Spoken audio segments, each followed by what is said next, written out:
Okay, hello everybody. We're ready to continue on with Coach Smart. We'll ask for some opening comments and then we'll go to your questions. Coach? Yeah, I'd like to open with the seniors. Obviously, I think today is a day to honor them, and one of the coolest atmospheres I've been a part of in terms of honoring the seniors. Also, like to mention the Military Appreciation Day, halftime show by the Redcoat Band, and all the in-game recognition as well for the Armed Force and all the vets. Just a tremendous honor to be a part of that, and what they do for us and our country. I can't say enough. We wouldn't have a chance today to honor our seniors if it wasn't for the military and the things they sacrifice and make for us. So with that, we'll open it up for questions. All right, take the first two questions from Dean Legge and then Seth Emerson.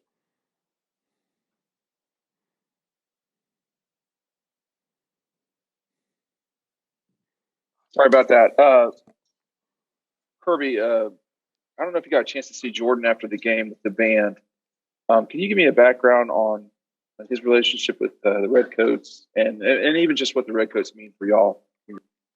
Yeah, I think it's a special honor. He had reached out. He's got a lot of friends outside of football. Jordan is a very worldly young man, and he's got friends across campus, a lot of them in the Redcoat Band, and he had brought up the chance to honor them and go over and thank them for what they've done for our team, the program, the university, and I think they kind of came up with a plan to do that, and they had asked me if it was good, and I thought it was a great idea for the seniors to kind of pay their respects to the Redcoat seniors because they also have people that won't be back in Sanford Stadium. So I thought it was a tremendous honor, and what better way to do it than to have 99 up there conducting the band.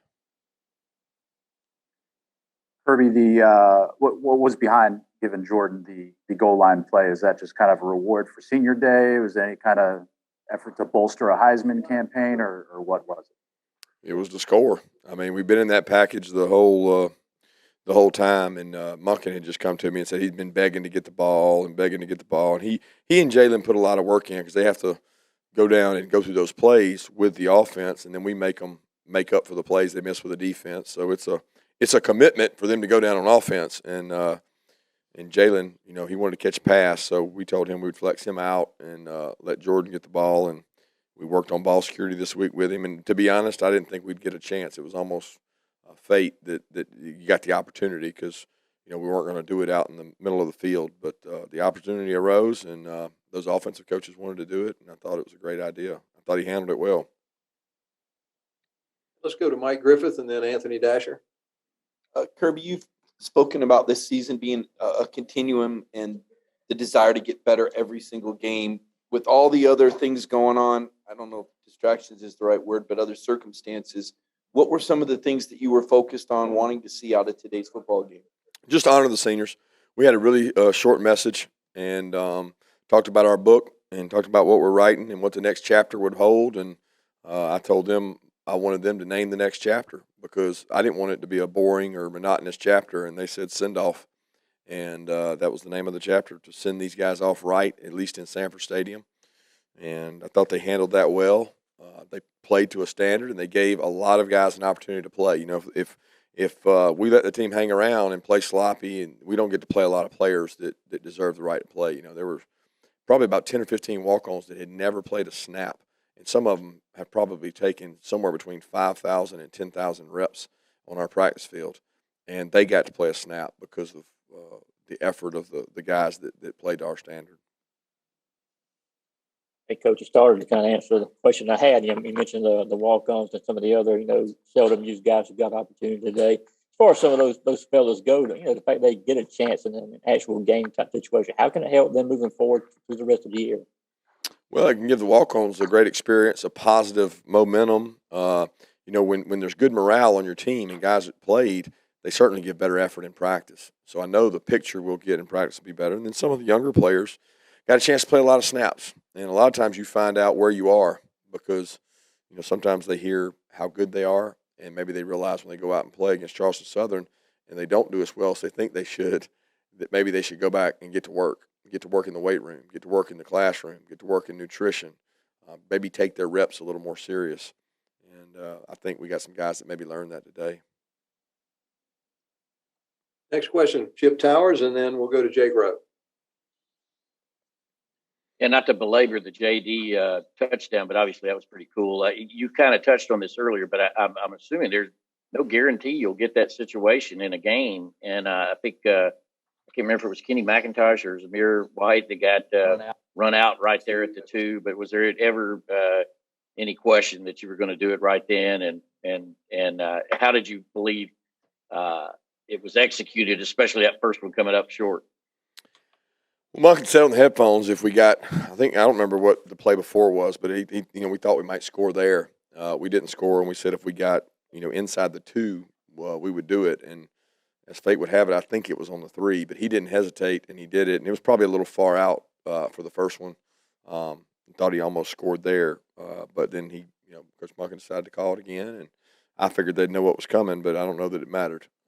He was going to get that ball across the goal line any way he could.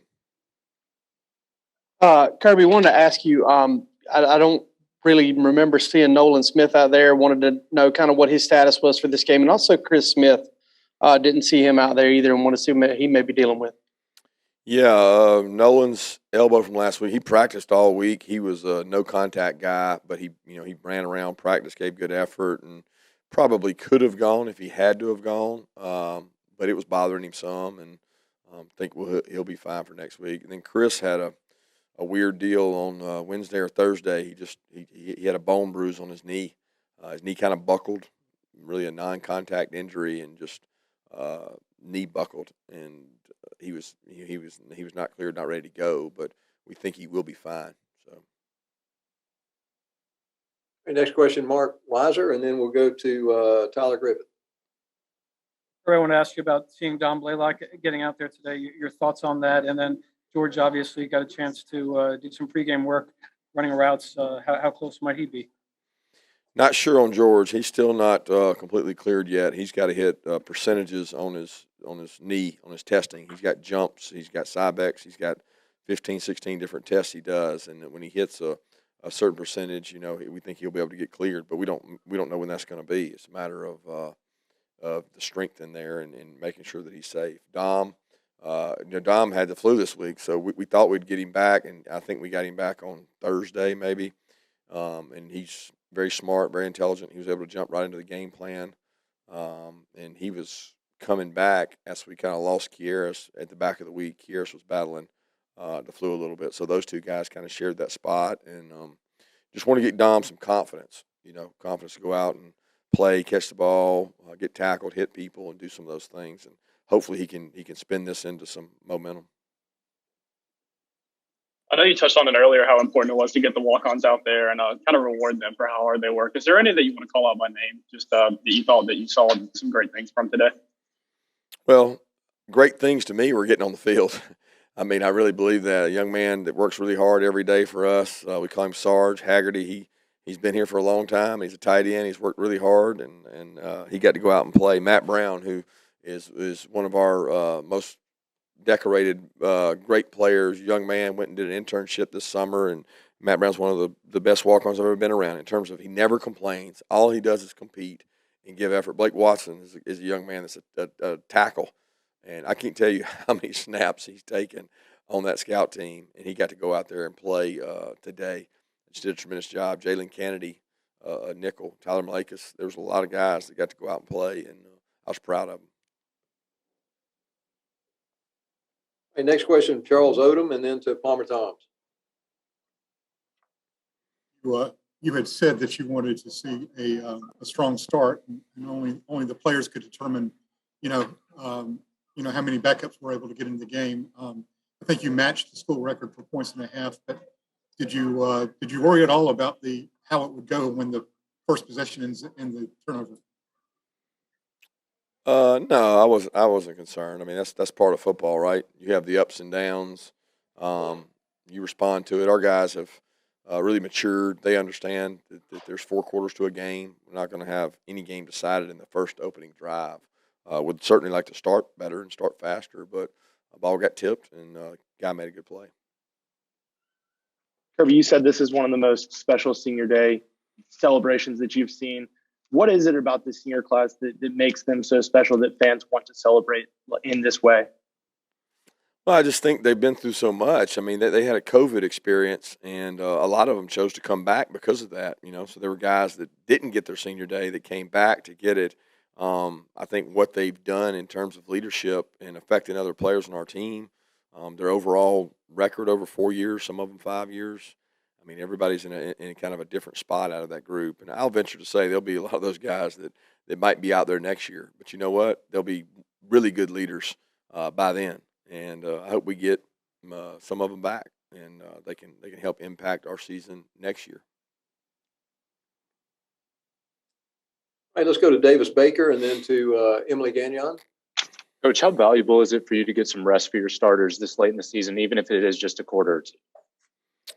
Yeah, I think it's important, but I think these guys are built to play the game of football. So what 1 quarter, 2 quarters does for them, I really don't know. I think the time to get the rest is during the week of practice, and we try to have high intensity, lower volume, and really get after it when we get after it. And we did some good on good periods this past week to really keep that competitive level. But it's hard at the end of the day sometimes to get something out of that game once you get that lead. You're trying to gain confidence in your offense, defense, special teams, and get some confidence in some backups. But the starters, there's not a lot they can do once we extend the lead. Hey, Coach, I was wondering, of the championship teams that you have coached throughout the years, is there something that all those teams have had in common, and do you find that this team has that?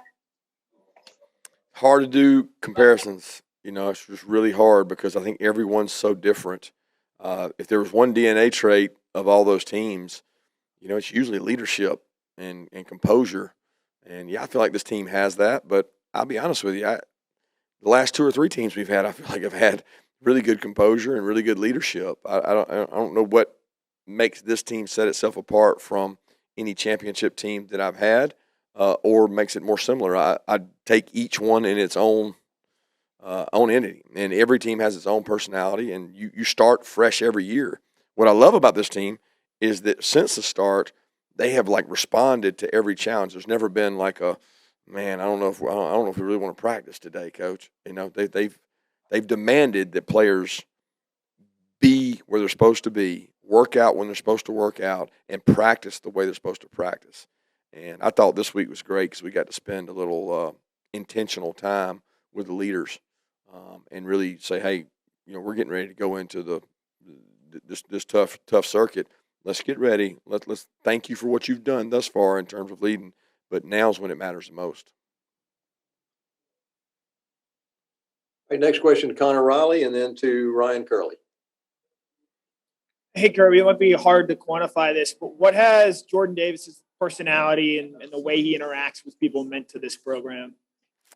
Yeah, you said it, hard to quantify because it's just it's impactful. It's like he has this personality that people embrace. I mean, if you don't know him, you've missed out. He's I wouldn't say best kept secret now, but he probably was for 3 years, and it's just funny. I mean, he's got great sense of humor, great work ethic, great leadership. He cares. He stands up and tells the team how much he cares about them, and he'll do anything for them. So I'm really proud of the way he's handled this season because a lot of guys when they come back they don't necessarily handle things the right way, and he's done that. Kirby, you talked earlier this week about how important it was to honor the seniors. How pleased were you with the celebration today and everything post-game and pre-game? It's great.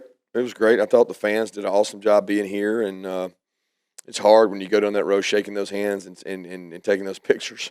First of all, there were so many of them, and it's tough. Imagine that being, a Tech game at home, which probably will be next year, I guess. And it's a lot harder depending on who you're playing to be in that mental position. It was a much better fit this year with this game. All right, Mark Bradley, you have a question? Yes, I do, actually. Coach, after you beat Clemson, it became fashionable to say Georgia's going to win.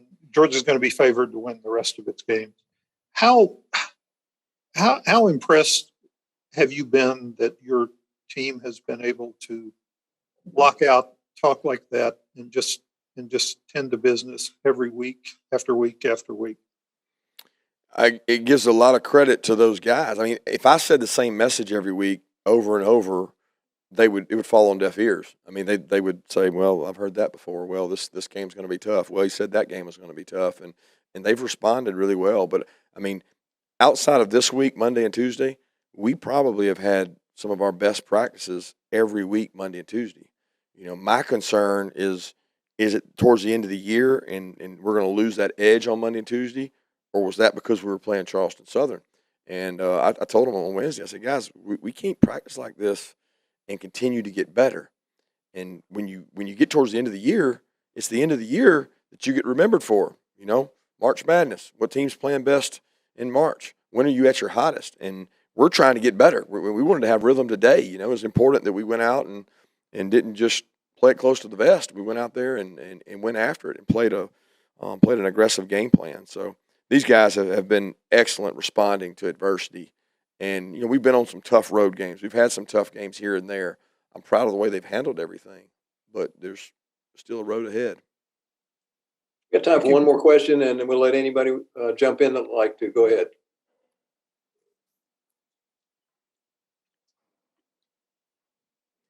Anyone? That's a good lead-in, Coach, to the Georgia Tech week. And if you had any concerns about Charleston Southern, just the first state rivalry game since 2019, do you think that's going to take care of any sluggish Monday or Tuesday practice? I think our leaders will do that. I mean, I really do. I think they'll respond. They talked after the game and you know, made mention that they wanted everybody locked in, and it takes a lot of pressure off me when they're saying it, you know. And when they speak, people listen and they mean it. And I think they'll handle that right. And you know, we got a lot of our kids from the metro area, from Atlanta area, and they got an opportunity to go play in front of, you know, their home, their families, all those folks. I mean, it's one of the hotbeds for us recruiting. So I know they'll be fired up for that opportunity. Thanks, Coach Smart. Thank you. And please remain on this link for